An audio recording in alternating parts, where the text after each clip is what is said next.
എൻ്റെ അമ്മ മാതാവിനും എൻ്റെ ഈശോയ്ക്കും ഒരുപാട് നന്ദി പറയുന്നു. കാരണം ഇങ്ങനെയൊരു അവസരം എനിക്ക് തന്നത് എൻ്റെ അമ്മ മാതാവ് മാത്രമാണ്.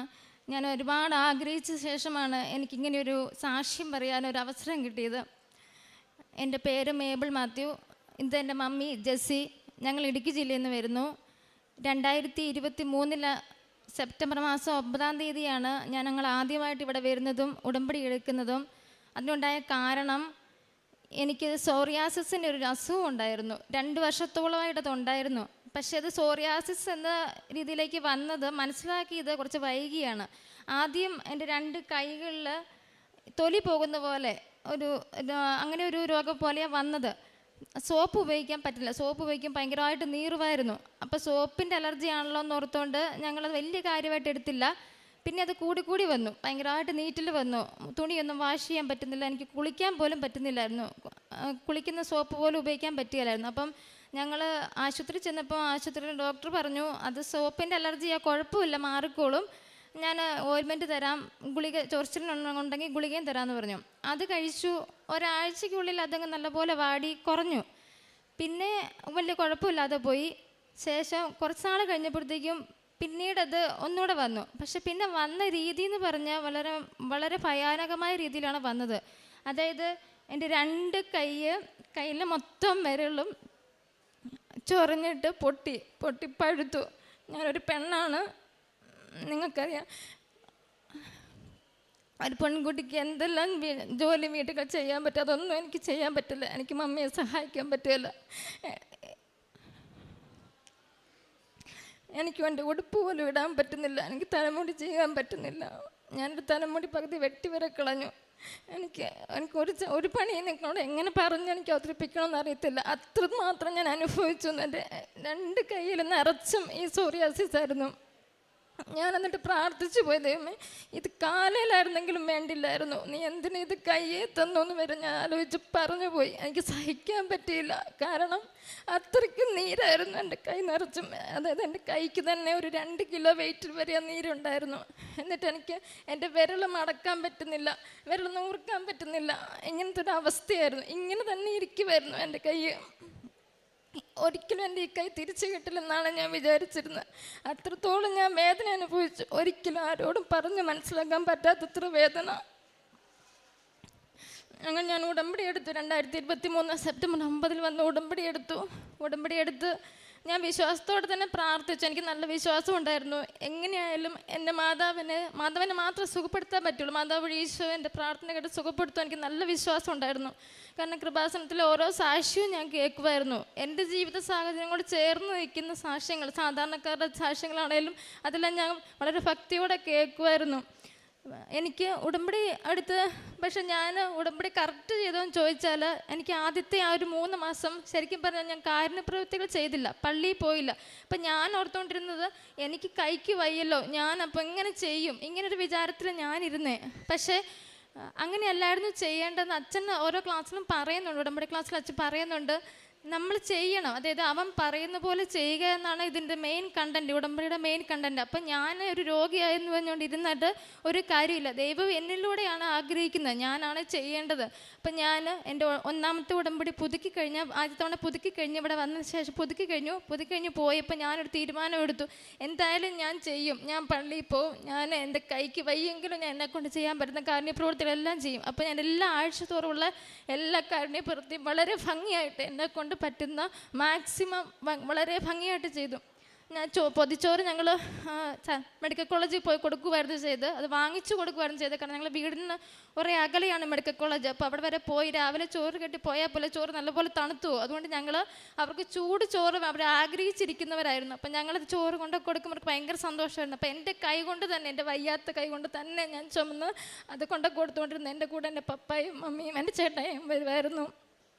അതിൻ്റെയൊക്കെ പ്രതിഫലമായിട്ട് എനിക്ക് ആദ്യത്തെ ഉടമ്പടി പുതുക്കി കഴിഞ്ഞ ഉടൻ തന്നെ ശരിക്കും പറഞ്ഞാൽ എനിക്ക് സൗഖ്യം കിട്ടിയതായിരുന്നു. ഒരു സാക്ഷ്യം പറയാനുള്ള രീതിയിൽ സൗഖ്യം കിട്ടിയായിരുന്നു. പക്ഷെ അവിടെ ഒരു നെഗറ്റീവ് എനർജി പോലെ, ഞാൻ അന്ന് സാക്ഷ്യം പറയേണ്ട വ്യക്തിയായിരുന്നു, ഒരു നെഗറ്റീവ് എനർജി പോലെ എൻ്റെ തളർത്തി കളഞ്ഞൊരു കാര്യം ഞങ്ങൾ അത്യാവശ്യം പ്രാർത്ഥിക്കുന്ന ഫാമിലിയായിരുന്നു. ഞങ്ങൾ തീർത്ഥാടന കേന്ദ്രങ്ങളിൽ പോകും, പ്രാർത്ഥനാ ശുശ്രൂഷയിൽ പങ്കിടും, പ്രാർത്ഥനാ കേന്ദ്രങ്ങളിൽ പോകും, ധ്യാന കേന്ദ്രങ്ങളിലൊക്കെ പോകും. അപ്പം നാട്ടുകാരെല്ലാവരും, പപ്പായാണ് എന്നും പള്ളിയിൽ പോകും. അപ്പം നാട്ടുകാരാണ് മൊത്തം കളിയാക്കുകയായിരുന്നു. എന്നും പള്ളിയിൽ പോയിട്ട് നിങ്ങൾക്ക് എന്ത് കിട്ടി എന്താന്നൊക്കെ ഒരു രീതിയിലായിരുന്നു ഞങ്ങളോടുള്ള പുച്ഛം. അപ്പം ഞാൻ സാക്ഷ്യം പറഞ്ഞാൽ എൻ്റെ നാട്ടുകാരറിയല്ലേ, എൻ്റെ രോഗത്തെക്കുറിച്ച് അറിയല്ലേ, എനിക്കിങ്ങനെ വന്നത് അറിയല്ലേ എന്നുള്ളൊരു മാനസികാവസ്ഥയാണ് ഞാൻ സാക്ഷ്യം പറയണ്ട, ഇപ്പം പറയണ്ടെന്ന് വെച്ച് തന്നെ ഇരുന്നു. ഞാൻ സാക്ഷ്യം പറഞ്ഞില്ല. പക്ഷേ ഞാൻ ഉടമ്പടിയോടൊന്ന് അവിശ്വസ്തതയെ കാണിച്ചത്. അത് ചെയ്യാൻ പാടില്ലായിരുന്നു. ഞാനന്ന് ആരെയും പേടിക്കില്ലായിരുന്നു. എൻ്റെ മാതാവിനെ ഈശോനെ സാക്ഷ്യപ്പെടുത്തേണ്ട അവസരം ഞാൻ ഒരിക്കലും കളയാൻ പാടില്ലായിരുന്നു. ഞാനിവിടെ സാക്ഷ്യം പറയേണ്ടതെന്ന് എനിക്ക് പിന്നീടാണ് മനസ്സിലായത്. അതെനിക്ക് മാതാവിനോട് പറഞ്ഞു. ഞാനൊരു ദിവസം ഒരു പള്ളിയിൽ പോയി കരഞ്ഞു പ്രാർത്ഥിക്കുമായിരുന്നു. ഈശോയെ സൗഖ്യപ്പെടുത്തി. ഞാൻ സാക്ഷ്യം പറഞ്ഞില്ല, എന്നോട് ക്ഷമിക്കണമെന്ന് ഞാൻ പറഞ്ഞു. പക്ഷേ ആ ഏറ്റുപറച്ചിൽ കുറച്ച് വൈകിപ്പോയി. അതിന് മുന്നേ എനിക്ക് ഈ അസുഖം പിന്നീട് തിരിച്ചു വന്നു. അതുപോലെ തന്നെ വേദനയോടുകൂടെ തന്നെ തിരിച്ചു വന്നു. എനിക്ക് പിന്നീട് അച്ഛൻ്റെ ക്ലാസ്സിൽ മനസ്സിലായി. അച്ഛൻ ഒരു ദിവസം ക്ലാസ്സിൽ പറഞ്ഞു, നമ്മൾ ഉടമ്പടി നമുക്ക് പാകപ്പിഴകൾ വരും, പല രീതിയിലും വരും. അത് എനിക്ക് പാകപ്പിഴ വന്നല്ലോ എന്ന് പറഞ്ഞ് കാറ് കൂവി നടന്നിട്ട് യാതൊരു കാര്യമില്ല. നിങ്ങളൊരു കാര്യം ചെയ്യണം. നിങ്ങൾക്ക് ഒരു മനുഷ്യനാണ്, നമ്മൾ തെറ്റുപറ്റും. നമ്മൾ ഉടമ്പടിയിലായിരിക്കുമ്പോൾ നമുക്ക് തെറ്റ് പറ്റിയാൽ പോലും നമ്മൾ ഡയറക്റ്റായിട്ട് ഈശോയോട് പറയുക. ഒരു നാണവും വേണ്ട, ഒന്നും വേണ്ട. നമുക്ക് ഡയറക്റ്റായിട്ട് ഈശോയോട് പറയാൻ പറ്റും. അച്ഛൻ്റെ ഒരു വാക്ക് എൻ്റെ ഹൃദയത്തെ സ്പർശിച്ചത്. യൂദാസിന് വരെ വേണമെങ്കിൽ മാനസാന്തരത്തിനുള്ളൊരു അവസരം ഉണ്ടായിരുന്നു. അങ്ങനെ ഒരു തെറ്റ് ഞാൻ ഏറ്റു പറഞ്ഞിരുന്നെങ്കിൽ, ആ യൂദാസ് തെറ്റ് ഏറ്റു പറഞ്ഞിരുന്നെങ്കിൽ ഈശോ ക്ഷമിക്കുമായിരുന്നു. ഈശോയോട് അത് പറഞ്ഞില്ല. ആ കുറ്റബോധം വന്നങ്ങ് സൂയിസൈഡ് ചെയ്യുകയാണല്ലോ ചെയ്ത്. അപ്പം ആ വാക്കിൻ്റെ ഹൃദയത്തിൽ തട്ടി. അപ്പം അത്രത്തോളം അച്ഛൻ്റെ ആ വാക്ക് എന്നെ സ്പർശിച്ചു. അപ്പം ഞാൻ യൂദാസൊന്നും അല്ലല്ലോ, എന്തായാലും ഞാനത് ഏറ്റു പറഞ്ഞാൽ മതിയല്ലോ. ഞാനത് അതുപോലെ തന്നെ ഈശോയെ, ഞാനിങ്ങനെ നാട്ടുകാർ വിചാരിക്കുന്നവർ തന്നെയാണ് സാക്ഷ്യപ്പെടുത്താതിരുന്നത്. എന്നോട് ക്ഷമിക്കണം, എന്നെ അമ്മ മാതാവിൻ്റെ പ്രത്യക്ഷീകരണത്തെ സാക്ഷിയാക്കണമെന്ന് തന്നെ ഞാൻ തുടരെ പ്രാർത്ഥിച്ചു. ഞാൻ എപ്പോഴൊക്കെ നല്ല ബോധത്തോടെ ഇരിക്കുന്നു, അതായത് ഉറങ്ങുമ്പോഴൊഴികെ ബാക്കി എല്ലാ സമയവും ഞാൻ മാതാവിൻ്റെ പ്രത്യക്ഷീകരണത്തിന് സാക്ഷിയാക്കണമെന്ന് പ്രാർത്ഥിച്ചുകൊണ്ടിരുന്നു. അങ്ങനെ ഞാൻ മൂന്നാമത്തെ ഉടമ്പടി തൈലം പുരട്ടിക്കൊണ്ട് തന്നെ ഇരുന്നേ, ചെറുതായിട്ട് വാടി വരുന്നുണ്ടായിരുന്നു. മൂന്നാമത്തെ ഉടമ്പടി പുതുക്കലിന് ഞങ്ങൾ ഏകദേശം ഒരു 3:15 വെളുപ്പിന് 3:15 ഞങ്ങളിവിടെ വന്നു. അപ്പോൾ ഗേറ്റ് തുറന്നില്ലായിരുന്നു. ഞങ്ങൾ അവിടെയുള്ള മാതാവിൻ്റെ ഗ്രോട്ടോയിൽ പ്രാർത്ഥിച്ചു കഴിഞ്ഞാൽ ഗേറ്റിൻ്റെ മുന്നേ വന്ന് നിന്നു. ഒരു 5 മിനിറ്റ് കഴിഞ്ഞപ്പോഴത്തേക്കും മുല്ലപ്പൂവിൻ്റെ ഭയങ്കരമായിട്ട് സുഗന്ധം. അപ്പം എനിക്കും വന്നു, പപ്പായും പറഞ്ഞു, മമ്മിയും പറഞ്ഞു. ഞങ്ങൾക്ക് 3 പേർക്ക് അത് വന്നു. അതെന്ന് പറഞ്ഞാൽ ഞങ്ങളിവിടെ വന്നെന്നറിഞ്ഞു മാതാവ് ഇവിടുന്ന് വന്നതാണെന്ന് എന്നോട് പറഞ്ഞു. അപ്പോൾ എന്നെ അത്രത്തോളം കരുതുന്നൊരു മാതാവാണ്. അപ്പോൾ മാതാവ് അവിടെ വന്നു. ആ സുഗന്ധാഭിഷേകം എന്ന് പറഞ്ഞാൽ അതാരും വിശ്വസിക്കാത്തടില്ല. ചിലർക്ക് ഒരു 5 മിനിറ്റ് ആയിരിക്കും. പക്ഷേ എനിക്കൊരു 3/4 മണിക്കൂർ ആ സുഗന്ധാഭിഷേകം, ആ ഗേറ്റിലിരിക്കുന്ന സെക്യൂരിറ്റി സാറ് ഞങ്ങളെ ഇവിടെ കയറ്റി ഇരുന്ന് ഞങ്ങൾ ഒരു കൊന്ത ചൊല്ലി പ്രാർത്ഥിക്കുന്നോടം വരെ, അതേ 3/4 മണിക്കൂർ എൻ്റെ കൂടെ ആ സുഗന്ധാഭിഷേകം മാതാവിൻ്റെ ഉണ്ടായിരുന്നു. അപ്പം ഞാൻ മാതാവോട് പറഞ്ഞു, മാതാവ് ഞാൻ വിശ്വസിച്ചു, നീ കൂടെ ഉണ്ടെന്ന് ഞാൻ വിശ്വസിച്ചു എന്ന് പറഞ്ഞു. അപ്പോൾ ആ സെക്കൻഡിൽ ആ സുഗന്ധാഭിഷേകം നിന്നു. അപ്പോൾ മൂന്നാമത്തെ ഉടമ്പടി പുതുക്കൽ എനിക്ക് മനസ്സിലായി. ഞാൻ അവിടെ കാലുകുത്തിയത് എനിക്ക് മനസ്സിലായി. എനിക്ക് ഈ പ്രാവശ്യം സാക്ഷ്യം പറയാൻ പറ്റുമെന്ന് എനിക്ക് മനസ്സിലായി. ഞാൻ ആ കുറച്ച് ബോധത്തോടെ തന്നെയാണ് വന്നത്. ഞാൻ ഇവിടുന്ന് പോയി പ്രാർത്ഥനയെ മുഴുകി തൈലം തേച്ചുകൊണ്ട് തന്നെ ഇരുന്നു. നല്ലതുപോലെ അത് കുറഞ്ഞു വന്നു. അപ്പം സമയം ഇതിപ്പോൾ ഡിസംബർ ആദ്യത്തോളം എത്തി. അപ്പം ഞാനോർത്ത്, മാതാവേ എനിക്കിനി സാക്ഷ്യം പറയാൻ പറ്റിയാലേ, നല്ലപോലെ കുറഞ്ഞെങ്കിലല്ലേ കാണിക്കാൻ പറ്റുള്ളൂ, എല്ലാവരും കാണിച്ചു വേണം എനിക്ക് സാക്ഷ്യം പറയാമെന്ന് പറഞ്ഞു. അപ്പം മാതാവ് എന്നോട് പറഞ്ഞു, നിൻ്റെ സാക്ഷി ഈ ഡിസംബറിൽ ഇവിടെ ഉണ്ടായിരിക്കുന്ന മാതാവിനോട് പറഞ്ഞു. ഫസ്റ്റ് ഞാനങ്ങനെ പ്രാർത്ഥിക്കുമ്പോൾ എല്ലാവരും പ്രാർത്ഥിക്കുന്ന പോലെ കൊന്തയിൽ പ്രാർത്ഥിക്കുന്നൊക്കെ ഒരാളാണ്. പക്ഷെ ഒരിക്കലും ഈശോയുമായിട്ട് കമ്മ്യൂണിക്കേഷൻ ഉണ്ടായിട്ടില്ല. പക്ഷെ എൻ്റെ നിരാശ വന്ന സമയം മുതൽ എൻ്റെ പ്രാർത്ഥനയുടെ വഴി മാറി ഞാൻ ഈശോയോട് കമ്മ്യൂണിക്കേഷൻ തുടങ്ങി. അതായത് ഞാൻ സങ്കടം പറയുന്നു, ഞാൻ എൻ്റെ ഈശോയോട് വഴക്കുണ്ടാക്കുന്നു, മാതാവിനോട് ഞാൻ എൻ്റെ സങ്കടം പറയുന്നു. പക്ഷെ ആ സെക്കൻഡിൽ ഒരിക്കലും എനിക്ക് എന്നെപ്പോലെ ഒരാൾക്കൊന്നും അങ്ങനെ ഒരു അനുഭവം വരല്ലാത്തതാണ്. കാരണം എന്താണെന്ന് ചോദിച്ചാൽ ഈശോയും മാതാവും തിരിച്ചെന്നോട് സംസാരിക്കാൻ തുടങ്ങി. നിന്നെ ഞങ്ങൾക്ക് വേണം, ഒരിക്കലും കൈവിടില്ല. ഞാൻ ഈ മാതാവ് എന്നോട് പറഞ്ഞത്, ഞാൻ കൃപാസനത്തിൽ നിന്നെ കൊണ്ടുവന്നത് നീ കരയാനല്ല, ഒരിക്കലും നീ കരയാനല്ല കൊണ്ടുവന്നത്, നിന്നെ രക്ഷിക്കാനാണ്, നിൻ്റെ ജീവിതം എനിക്ക് വേണം. ഇങ്ങനെ പറയുന്ന ഒരു മാതാവിനെ ഞാൻ എന്തുകൊണ്ട് ഇത്രയും വൈകി ഞാൻ സാക്ഷ്യപ്പെടുത്തി എന്ന് ഞാനിപ്പം ഖേദിക്കുന്നു. എനിക്ക് വളരെ ഈ ഡിസംബർ ആദ്യം തന്നെ എനിക്ക് പൂർണ്ണമായി സൗഖ്യം തന്നു. ഞാനൊരു ദർശനം കാണുവാണ് ചെയ്തത്. അതായത് ഡിസംബർ ആദ്യം 1-ാം തീയതിയുടെ അടുത്ത് ഒരു ദർശനം കണ്ടു. പക്ഷെ അത് വീട്ടിൽ പോലും ഞാൻ പറഞ്ഞിട്ടില്ല. ഞാൻ ആദ്യമായിട്ട് ഈ പീഠത്തിൽ നിന്നാണ് പറയുന്നത്. എനിക്ക് അങ്ങനെ ഒരു ആഗ്രഹം ഉണ്ടായിരുന്നു, മാതാവിൻ്റെ അടുത്ത് വന്നെന്ന് ആ കാര്യം ആദ്യമായിട്ട് പറയണമെന്ന്. ഞാൻ കണ്ട ദർശനം, മാതാവ് ഞാനപ്പോൾ സങ്കടപ്പെട്ടിരിക്കുമായിരുന്നു. ഡിസംബറിൽ എനിക്ക് സാക്ഷ്യം പറയാൻ പറ്റിയില്ലേ, 31 കഴിഞ്ഞ് പോകുമോ എന്നൊക്കെ എനിക്കൊരു പേടിയുണ്ടായിരുന്നു. അപ്പം മാതാവ് ഈ പീഠത്തിൽ ഈ മൈക്ക് എൻ്റെ കയ്യിലോട്ട് എടുത്ത് എന്നൊരു സ്വപ്നം ഞാൻ കണ്ടു. ഞാൻ ഈ കളറിലുള്ള ഡ്രസ്സ് തന്നെയായിരുന്നു ഇട്ടിരുന്നത് ആ സ്വപ്നത്തിൽ. അങ്ങനെ ഒരു ദർശനമാണ് ഞാൻ കണ്ടത്. അത് കഴിഞ്ഞ് പിന്നെ മൊത്തത്തിൽ എൻ്റെ കയ്യിൽ ഇപ്പം നിങ്ങൾക്ക് കാണാം, ഒരു പാടുപോലും ഇല്ലാതെ എൻ്റെ 2 കൈ പൂർണ്ണമായിട്ട് സുഖപ്പെടുത്തി. എനിക്ക് എല്ലാവരെയും പോലെ കൈ ചലിപ്പിക്കുക, എല്ലാവരെയും പോലെയുള്ള, അതായത് നല്ല കൈ എനിക്ക് തന്നു. കുറച്ച് തിക്നെസ് കുറവാണ് കൈക്ക്, എൻ്റെ സ്കിന്നിന് കുറച്ച് തിക്നെസ് കുറവാണ്. കാരണം അത്രത്തോളം ഇത് ഫിംഗർ പ്രിൻ്റ് എല്ലാം മാഞ്ഞു പോയായിരുന്നു, അത്രത്തോളം പൊട്ടി പഴുത്തായിരുന്നു. അപ്പോൾ കുറച്ച് കട്ടി കുറവാണ്. ഇനി അതും കൂടെ ഒന്നും ആയി കിട്ടിയാൽ മതി, ബാക്കി എനിക്ക് ഒരു കുഴപ്പമില്ല. ഇപ്പം എൻ്റെ മാതാവിനെ ഈശോയ്ക്കും ഒരുപാട് നന്ദി, പറഞ്ഞു തീരാത്തത്ര നന്ദി. അടുത്ത സാക്ഷ്യം, എൻ്റെ മമ്മി ഉടമ്പടിയിലാണ്. മമ്മിക്ക് ഒരു രോഗസൗഖ്യത്തെക്കുറിച്ചാണ് പറയുന്നത്.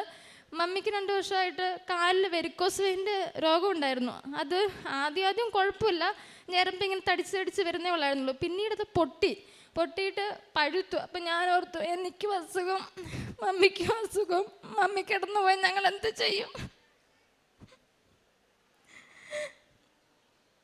ഞാൻ എന്നിട്ട് അപ്പോൾ പ്രാർത്ഥിക്കുന്നു, മാതാവ് നീ എന്നെ സുഖപ്പെടുത്തിയില്ലല്ലോ, മമ്മിയെ സുഖപ്പെടുത്തണമെന്ന്. അതിൻ്റെ ഫലമായിട്ട് മമ്മിക്ക് ആദ്യത്തെ പുതുക്കുന്നതിന് മുന്നേ തന്നെ മമ്മിക്ക് 100 ദിവസമായപ്പോഴത്തേക്കും മമ്മിക്ക് കാലിന് പൂർണ്ണ സൗഖ്യം കൊടുത്തു. മമ്മി തൈലം മാത്രം പുരട്ടിയേ പ്രവർത്തിച്ചുള്ളൂ.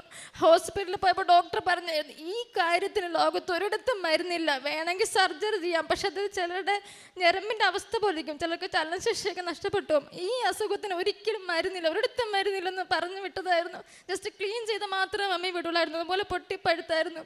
തൈലം പുരട്ടിയതിൻ്റെ ഫലമായിട്ട് അതുകൊണ്ട് മാത്രം മമ്മിക്ക് പൂർണ്ണ സൗഖ്യം കിട്ടി.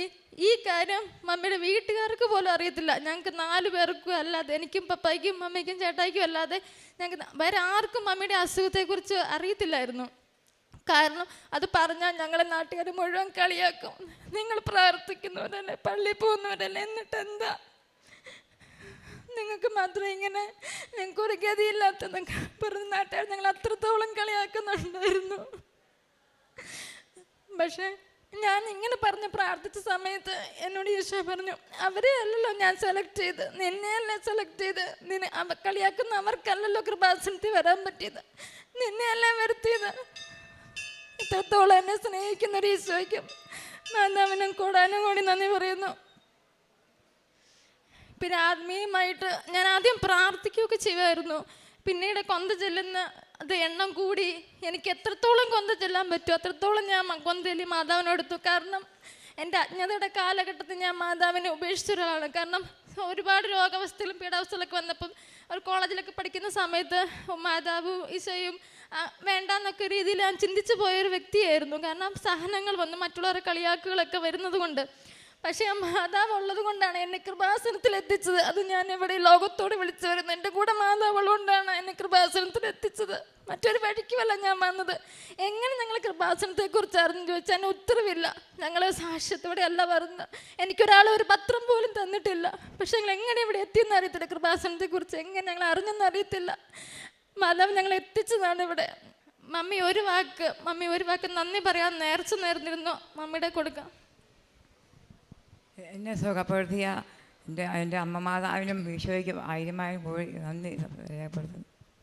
ജോബിൻ്റെ പുസ്തകം 19-ാം അധ്യായം 26-27 തിരുവചനങ്ങൾ. എൻ്റെ ചർമ്മം അഴുകി ഇല്ലാതായാലും എൻ്റെ മാംസത്തിൽ നിന്ന് ഞാൻ ദൈവത്തെ കാണും. അവിടുത്തെ ഞാൻ എൻ്റെ പക്ഷത്ത് കാണും, മറ്റാരെയുമല്ല, അവിടുത്തെ തന്നെ എൻ്റെ കണ്ണുകൾ ദർശിക്കും. ജോബിൻ്റെ പുസ്തകത്തിൽ ജോബ് അതികഠിനമായ രോഗത്തിലൂടെ കടന്നു പോകുമ്പോൾ കൂട്ടുകാരൊക്കെ വന്ന ജോബിനോട് എതിർസ്വരങ്ങൾ ദൈവത്തെ നിഷേധിക്കുവാൻ വേണ്ടി സംസാരിക്കുമ്പോൾ ജോബ് പറയുന്ന വാക്കുകളാണ്: എൻ്റെ ചർമ്മം അടർന്നു പോയാലും എൻ്റെ മാംസത്തിൽ ദൈവത്തെ കാണും. എത്ര കണ്ട് പീഡകളിലൂടെ ഞാൻ കടന്നു പോയാലും എൻ്റെ ദൈവത്തെ ഞാൻ നിരന്തരം സ്തുതിക്കും. മകളുടെ വാക്കുകൾ നമ്മളെല്ലാവരുടെയും വല്ലാതെ കണ്ണു നിറയിക്കുന്നതാണ്. എത്ര കണ്ട് ക്ലേശത്തിലൂടെ, അപമാനത്തിലൂടെ, ശാരീരിക അസ്വസ്ഥതകളിലൂടെ മകൾ കടന്നുപോയെന്ന വാക്കുകളിൽ സൂചിപ്പിക്കുന്നുണ്ട്. ഇത്ര ചെറുപ്പത്തിൽ ഇത്ര ഗുരുതരമായ സോറിയാസിസിൻ്റെ വലിയ പ്രയാസത്തിലൂടെ കടന്നുപോയ മകൾ ഇന്ന് തൻ്റെ ഇരുകരങ്ങളും കാട്ടിക്കൊണ്ട് സന്തോഷത്തോടുകൂടി കൃപാസനം അമ്മ മാതാവിന് നന്ദി പറഞ്ഞുകൊണ്ട് സാക്ഷ്യപ്പെടുത്തുകയാണ്, ഇതമ്മ മാതാവ് എനിക്ക് നൽകിയ വലിയ അനുഗ്രഹമാണെന്ന്. മറ്റാർക്കും സൗഖ്യപ്പെടുത്തുവാനാവാത്തത്, മരുന്നുകൊണ്ട് പൂർണ്ണമായി സുഖപ്പെടാത്തത്, പരിശുദ്ധമ്മ തിരുക്കുമാരനോട് പറഞ്ഞ് തൻ്റെ വിശ്വാസത്തെയും അമ്മയുടെ അരികിൽ നിരന്തരം പറഞ്ഞുകൊണ്ടിരുന്ന പ്രാർത്ഥനകളെയും എൻ്റെ കണ്ണീരിനെയും അമ്മ മാതാവ് കണ്ട് എനിക്കത് രോഗത്തിനുള്ള സൗഖ്യമാക്കി തന്നുവെന്ന് മകൾ പറയുന്നുണ്ട്. മകൾക്ക് കിട്ടുന്ന സ്വപ്നങ്ങൾ, ദർശനങ്ങൾ, സന്ദേശങ്ങൾ, ഓരോ അവസ്ഥയിലും അമ്മ മാതാവിൻ്റെ പ്രസൻസ്, സാന്നിധ്യം അനുഭവിച്ചുകൊണ്ടാണ് മകൾ മുന്നോട്ട് പോയിക്കൊണ്ടിരുന്നത്. അതുകൊണ്ട് തന്നെ ഇത് നാശത്തിനുള്ള രോഗമല്ല, ദൈവമഹത്വത്തിനുള്ള അടയാളമാണെന്ന് മകൾക്ക് രോഗത്തിൻ്റെ തീവ്രനാളുകളിൽ കൃത്യമായ ബോധ്യമുണ്ടായിരുന്നു. രോഗം നമ്മളെ നശിപ്പിക്കുവാനുള്ളതല്ല, രോഗം ദൈവനാമത്തെ മഹത്വപ്പെടുത്തുവാനുള്ളതാണെന്ന് ഈ മകൾ ഈ എൽത്താരയിൽ സാക്ഷ്യപ്പെടുത്തുകയാണ്. അതുപോലെ അമ്മ വെരിക്കോസിൻ്റെ വലിയ ദൈന്യതയിലൂടെ കടന്നു പോകുമ്പോഴും അതും ഉടമ്പടി തൈലം പൂശി പൂർണ്ണമായ സൗഖ്യം നേടിയതിൻ്റെ സാക്ഷ്യവും ഇതിനോടൊപ്പം ചേർത്ത് വയ്ക്കുന്നുണ്ട്. രണ്ട് രോഗങ്ങളും അതതിൻ്റെ അവസ്ഥയിൽ വളരെ ക്ലേശപൂർണ്ണമാണ്, പ്രയാസകരമാണ്, വേദനിപ്പിക്കുന്നതാണ്. ആ രണ്ട് രോഗങ്ങൾക്കും അമ്മയ്ക്കും മകൾക്ക് ലഭിച്ച സൗഖ്യാനുഭവത്തെയാണ് നമ്മുടെ മുമ്പിൽ സാക്ഷ്യപ്പെടുത്തുന്നത്. നമുക്ക് ഈ സാക്ഷ്യം പങ്കുവയ്ക്കുന്ന സന്ദേശം, ജീവിതം എത്ര കണ്ട് അത് പ്രതീക്ഷിക്കുന്നിടങ്ങളിൽ നിന്ന് മാറിപ്പോയാലും, സങ്കടങ്ങളേറിയാലും, പരാജയങ്ങളും ദുരിതങ്ങളും ഒന്നൊഴിയാതെ കുടുംബത്തെയും ജീവിതത്തെയും പിന്തുടർന്നാലും ഈശോയിലും പരിശുദ്ധ അമ്മയിലും പൂർണ്ണമായ ശരണത്തോടുകൂടി ആശ്രയിച്ച് പ്രാർത്ഥിക്കണം. അത് പാടാവില്ല. അത് അമ്മ മാതാവ് തിരുക്കുമാരന് സമർപ്പിച്ചുകൊണ്ട് നമ്മുടെ ജീവിതത്തെ പൂർവാധികം ശക്തിപ്പെടുത്തും, സൗഖ്യപ്പെടുത്തും, കൂടുതൽ ക്വാളിറ്റിയുള്ളവരായി ജീവിക്കുവാൻ നമ്മളെ സഹായിക്കുകയും ചെയ്യും. മകളതാണ് അവസാനം പറഞ്ഞിരിക്കുന്നത്, എല്ലായിടത്തും ദൈവനാമം മഹത്വപ്പെടുത്തുന്നതിന് എൻ്റെ ജീവിതം കൊണ്ട് ഞാൻ എപ്പോഴും ശ്രദ്ധിക്കുന്നുവെന്ന്. ഈ കുടുംബത്തിന് ലഭിച്ച ഈ വലിയ അനുഗ്രഹങ്ങളെ സന്തോഷത്തോടെ, നന്ദിയോടെ അമ്മ മാതാവിനും തിരുക്കുമാരനും സമർപ്പിച്ചുകൊണ്ട് നല്ല കരഘോഷത്തോടു കൂടി നമുക്ക് ഈ സാക്ഷ്യം സമർപ്പിക്കാം. അത്യപൂർവ ദൈവാനുഭവങ്ങൾ ഇനി നിങ്ങൾക്കും സ്വന്തം. ഈ യൂട്യൂബ് ചാനൽ ഇതുവരെ സബ്സ്ക്രൈബ് ചെയ്തിട്ടില്ലെങ്കിൽ ഇപ്പോൾ തന്നെ സബ്സ്ക്രൈബ് ചെയ്യുക.